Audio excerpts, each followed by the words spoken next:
Welcome, Exiles and fellow adventurers. I am Mucho M, and welcome to my whole new series, PvE from A to Z.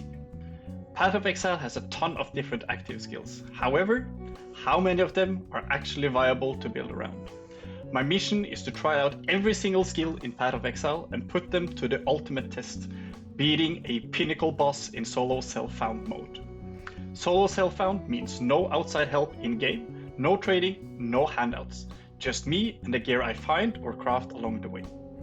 The goal for each character and skill is to face and defeat one of the many pinnacle bosses that Path of Exile has to offer. Now the ground rules of the challenge is: the skill that will be used should be dealing the most damage of all the skills. Everything will be done in solo self-found, where all the characters have been migrated to ensure that each single character has to grind for maps, items, and wheels, and so on. So with that said, let's begin. Welcome back, Exiles. The next skill on the list is Ancestral Protector. And to be honest, I don't think I've ever played a build where Ancestral Protector was the main damage. So this can be a fun one. You might notice that I skipped over Alchemist's Mark, Ambush, and Ancestral Cry. Now, none of these, to my knowledge, can be used as the highest DPS skill. Therefore, I chose to skip over them. Now, for the Ancestral Protector build, I found that Woolfio made a build back in 3.20, where he used the Wilma's Requital to double dip the cast and attack speed for the Ancestral Protector Totem. Now, I could not take a chance on getting it in solo self-found. However, I used this build as a reference or a frame of reference for my passive skill tree. But of course, I had to do some tweaks to have the build better fit my playstyle, and of course in SSF. His video and build is linked in the description below. And with that out of the way, let's get to leveling. Okay, here we go again. I will follow the same exact pattern. We'll take the Marauder class, and I'll call myself A to C, Ancestral Prot. So in Act 1, I started out with picking up Heavy Strike and linked that to Ruthless support, as you get in the Twilight Strand.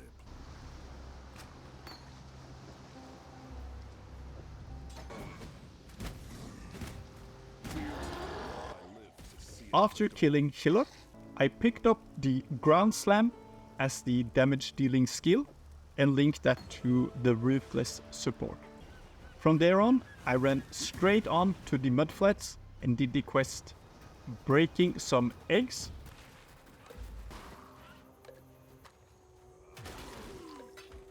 From this quest, the reward is Ancestral Protector, so we can start using it pretty early on, already from level 4. However, if you want to replicate leveling up this character, I highly recommend not starting with Ancestral Protector as your main DPS skill, but switch to it later on. And I'll show you why.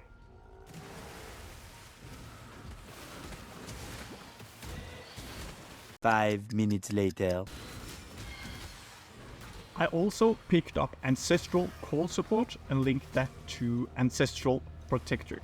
And I'll admit, the damage and the speed of using Ancestral Protector early on was not pleasant. For single target damage, I swapped out the Ancestral Call Support to Ruthless, so I could have some more damage when it comes to the single target damage.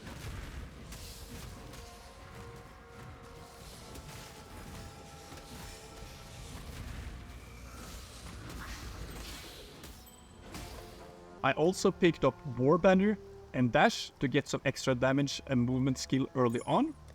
And I picked up Melee Splash support to get some more AoE of the Ancestral Protector.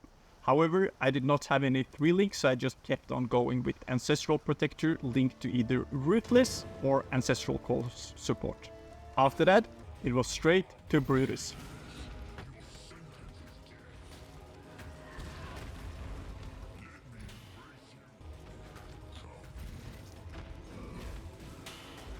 After killing Brutus, I picked up Leap Slam, which will be my main movement skill for this character. After that, it was straight to Mervel to kill her off and finish up the first act.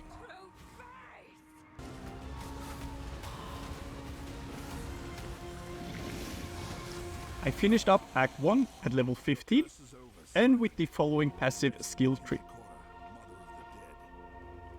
In Act 2, I went straight ahead and killed all of the bandits for that extra 2 passive skill points.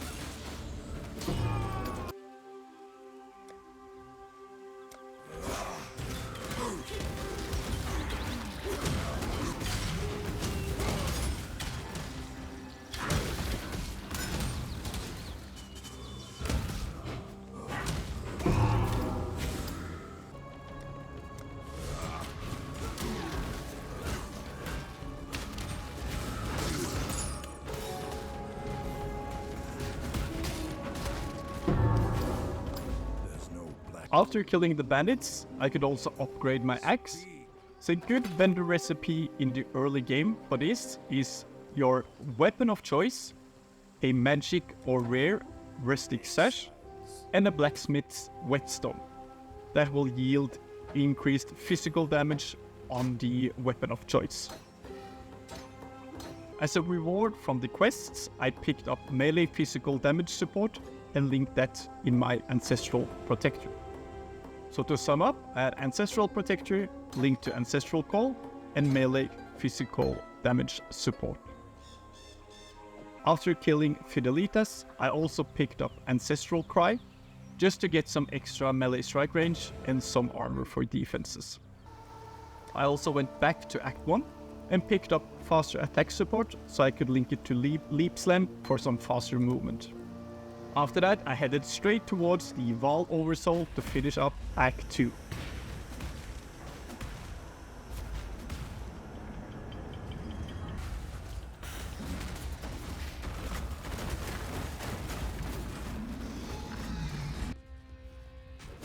So in Act 3, I went straight to save Tolman and to kill Piety.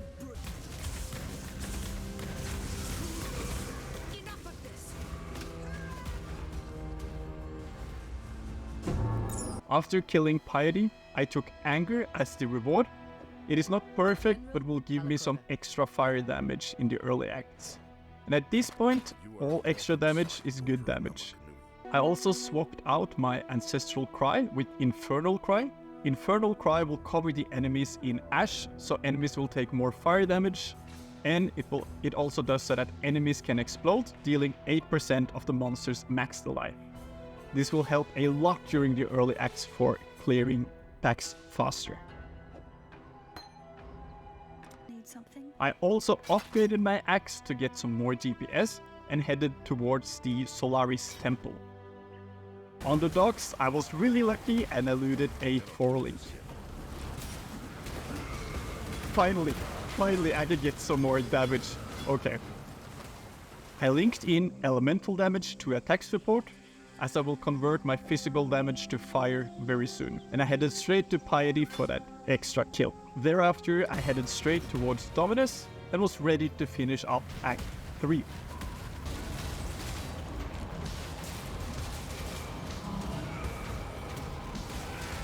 I finished Act 3 at level 32 with the following passive skill tree. Now the build is starting to get somewhere, however the damage and the clear speed is still rather lackluster at this point. I started Act 4 by upgrading to a new axe and then went to do the normal lab.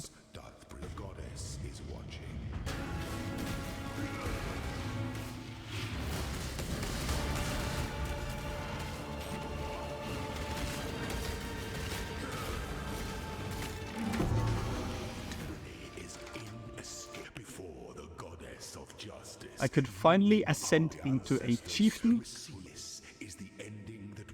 and I picked Namahu Flames Advance as the ascendancy point. This will convert 50% of my physical damage to fire and gives 100% extra physical as fire every 10 seconds for 4 seconds. I then spec'd right into Avatar of Fire, so I could convert 100% physical damage to fire. Now the elemental damage to attack support will help with a lot of extra damage. Then I went straight to the Grand Arena and killed Markall. The damage and the clear is starting to get somewhat decent. And thereafter I killed Baresso and King Keo.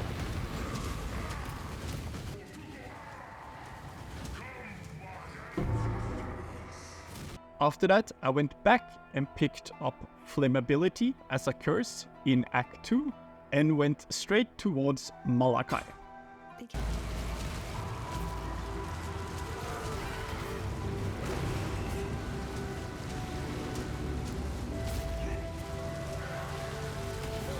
I finished Act 4 at level 41 with the following passive skill tree. Now this is where I could feel that the build had started to change a lot.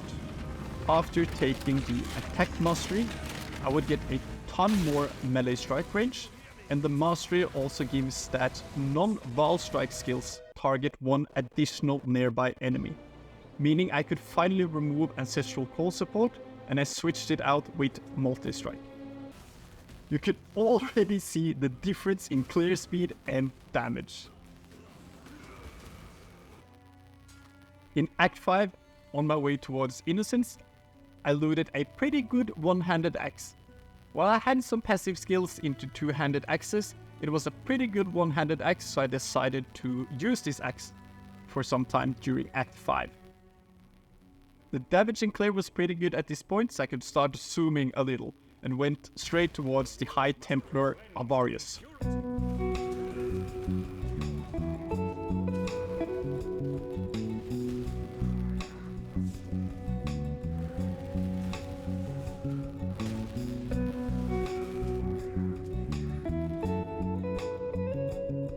I also looted a pretty good amulet, the Daressos Salute. It gives some decent resistances, +2 to melee strike range, which feels really good with the totem, and some extra damage and movement speed while on full life. It was then time for Kitava.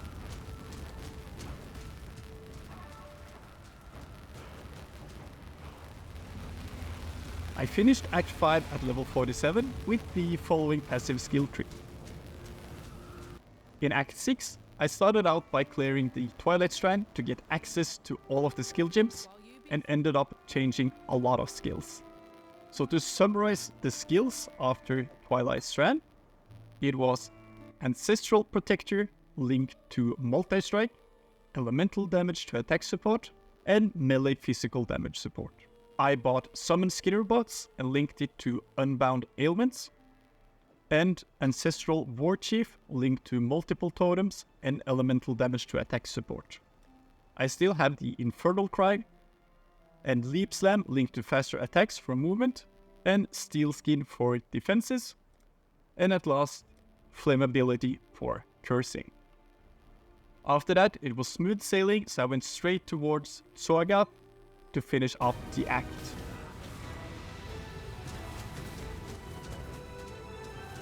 I ended the act at level 53 with the following passive skill tree. I started Act 7 by looting a really nice Labyrinth. I crafted some flat physical damage on it and started plowing through the acts. Not a lot of noteworthy notes during Act 7, so I just headed straight towards Arakali and killed her off.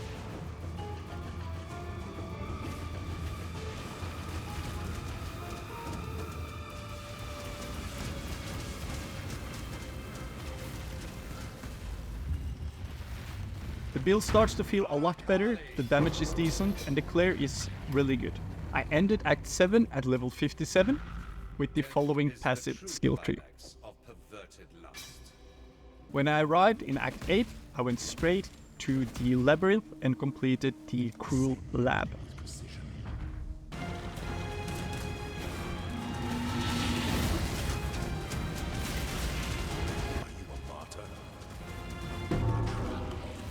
I picked up Tukohama, War's Herald, as the next ascendancy point, This gives a nice buff to the totem, giving it more attack speed and more damage from the Ancestral War Chief buff, in addition to giving me some leech from the totems.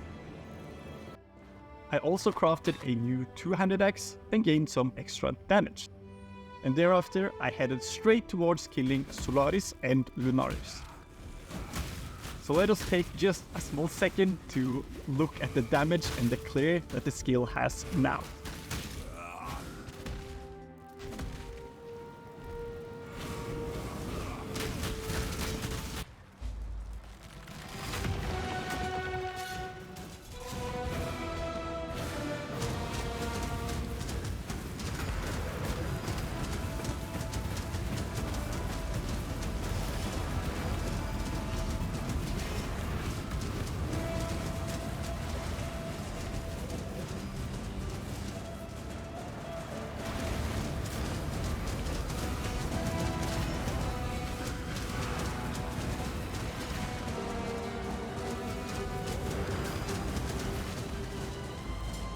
I ended Act 8 at level 63 with the following passive skill tree.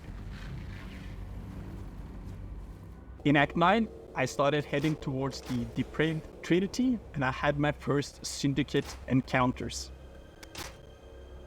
I managed to unveil a +1 to minimum frenzy charge. Now this is perfect as it will give me some extra attack speed, so I will craft this on my ring for sure.